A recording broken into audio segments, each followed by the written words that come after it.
On this week's question box, Carissa asked a great question. A local competitor has gone out of business. How can I reach their customers? What a great question, Carissa. So this can not only be done with a competitor that has gone out of business, but it can be done on any competitor. So you would start with Google. And why we start with Google is because here is where people will search that competitor's name. They will search for their hours, their website, misspellings of the competitors' names. These are all words and phrases that you can target in a Google ad.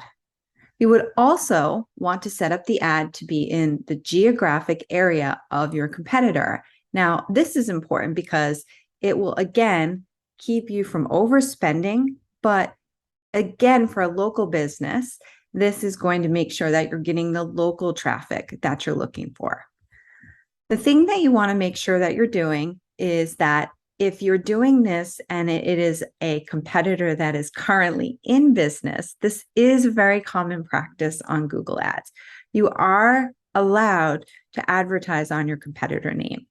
What you should not be doing is putting the competitor name in the ad itself. So that is one thing. What I would encourage you to do, though, is enhance in your ad copy the things that you're supporting that your local potential new customers were truly looking for. Google is definitely the best place for this. Now, you could possibly do this on social, but most likely a small local business that's a competitor doesn't have a large enough audience.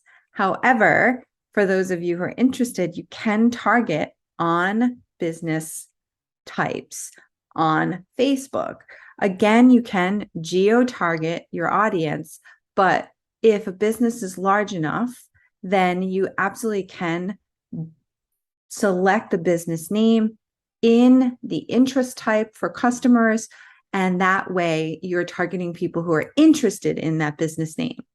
But on Facebook and Instagram, those ads are going to be harder unless you have a bigger competitor to work with. So small local businesses, most likely you won't find them, but a larger brand name or a bigger business, which has closer to millions of followers, you'll be able to target their brand through social advertising, and you can still geo-target into your area.